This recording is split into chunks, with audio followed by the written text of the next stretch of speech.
Magandang araw po mga kababayan ko, mga kawangis ko diyan kung saan man sulok man ng mga mundo. Ito ang inyong lingkod, Anton Olson. Bago natin buksan po yung mga videos ni Attorney Panelo na sinasabi niya na uwian na at kay Attorney ko pa na pauwian na, isang subscribe mo na diyan at isang likes din diyan ng mga kababayan ko.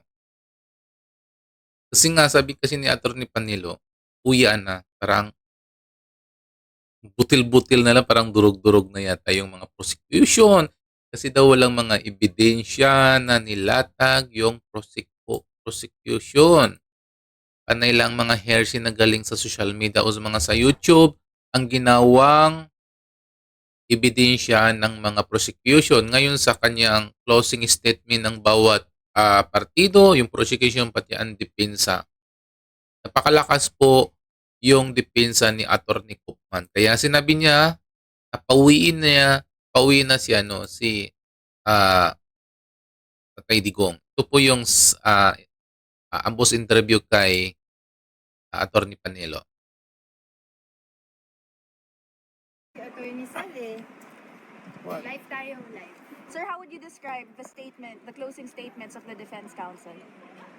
The defense counsel? Yes, I thought sir, you were yes. going to ask me on the... Him first, the other sides later.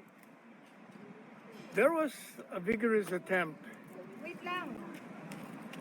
Pwede tayo mag-live? Go ahead, sir. Go ahead, sir. There was a vigorous attempt on the part of the prosecution to redeem itself Live kasi. from following its catastrophic fall on its submission, owing to the defense, incisive defense. But as I said, I think it has become beyond salvage or redemption. So I think it's humanly inappropriate for me now to trash on the shattered pieces. What made you say that na hindi na siya salvageable, sir? What do you think is the point in their I argument? think I've already explained myself yesterday and I don't want to repeat myself. Mag-live kami ni Attorney Sal. Sir, when it comes naman doon sa performance ni Attorney Kaufman, how would you describe his closing statements? Wala na tayong sa center. Were you satisfied with his performance? Parang Kasama naman uulitin ko na. si Attorney As I've already said, he has rebutted all the allegations of the prosecution. And in fact, bagsak na nga eh. So parang kalabisan na, naapakan ko pa yung mga nahulog na mga pira-pira. So, alam niya na yung isip niya. Attorney Panelo, Ayoko nang dagdagan. what's your reaction, sir, doon sa later part ng kanyang closing statement with respect doon sa engagement niya kay dating Pangulong Rodrigo Roa Duterte sa loob ng detention He facility? was only relating what transpired between him and the former president, the conversation. I think it is also, the court has the right to know what is happening with the president. Andito tayo ngayon. Sir, based on his description, would it be fair to say that the president seems to have a defeatist attitude during their conversation?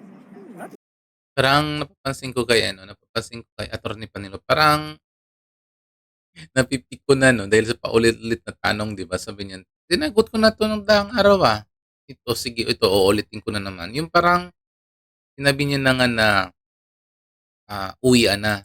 So ngayon yung parang tinanong sa kanya. Kaya sabi ni Attorney Panelo, o sige sasagutin ko ulit. As he has repeatedly said, even when he was still president, and then thereafter, he said, if this is my fate, so be it. Attorney Sal, what's your comment dun sa prosecution and counsel submission about sa continued detention ni dating Pangulo na sinasabi pa rin po nila he still has the influence, the support of his yung supporters po, even citing yung mga ginawa po ng Duterte supporters. I think the defense has already made its position on the matter. He said it has no objection to the continued detention because there is an appeal on that matter. So I don't think I have to deal with that. Okay. So what's the plan na po ng Duterte lawyers moving forward after this confirmation? Umuwi na. Uwi na, sir. Uwi na kami. Okay. Uwi na kami. Di ba sabi niya, uwi na kami. Kasi nakikita kasi ni Atty. Panilo na talagang napakasabaw, sabaw na sabaw kasi yung mga prosecution, ang kanilang mga sinasabi regarding kay Tatay Digong. Kasi nga unang-una, ang hinihingi kasi kapag sa court of law, ang hinihingi kasi diyan yung pinakabalid na evidence kung nagkakaroon po ng implication o implicated yung isang akusado. Ay wala namang nangyayari. Ang pinakita nila lahat RC at galing sa social media. Yun ang sinasabi ni Atty. Panilo na uwian na. Pero ang pinaka-importante pa rin diyan na magbibigay diyan kung magiging bias po yung ICC, wala na tayong magagawa. Pero kitang-kita naman sa dalawang mata natin na talagang basag na basag, sabaw na sabaw talaga yung mga prosecution.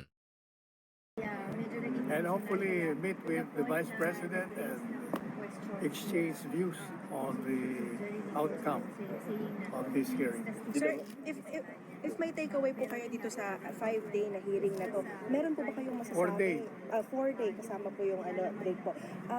Ano po yung takeaway ninyo kumbaga sa buong O ayan o, yan po ang sinabi ni yun po ang sinabi ni Atty. Panilo. Ito rin sinabi ni ni Atty. Koopman na pauwi na si Pangulong Duterte kasi nga talaga wala ring ebidensya.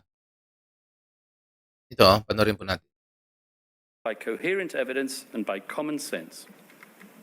I ask you, I beg you not to confirm any of the charges.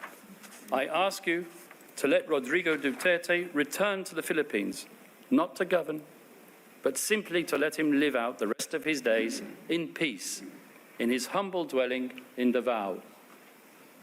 And with that, Your Honours, I conclude, and I wish to thank you for your patience, and to thank the parties and the participants, and most importantly my team, Dov Jacobs, Havnit Nikisetti, Sandrine Docena, Davide.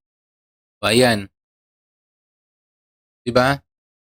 Talagang malakas talaga ang paniniwala ni Atty. Koopman na wala talagang kasalanan si Tatay Digong. Talagang malakas talagang paniniwala talaga na walang kasalanan talaga si Tatay Digong kasi unang-una walang linking Kaya nga 'di ba sinabi niya na talagang pauwi na kung ang pagbabasihan lang po ay mga ebidensya, wala talagang ebidensya na nilahad yung mga prosecution.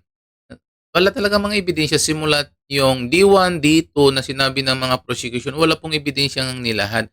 Lahat po ay kinukuha lang nila, 'di ba? Kung mapapansin niyo lahat po ng mga video na kinukuha nila ay nanggaling lang sa social media.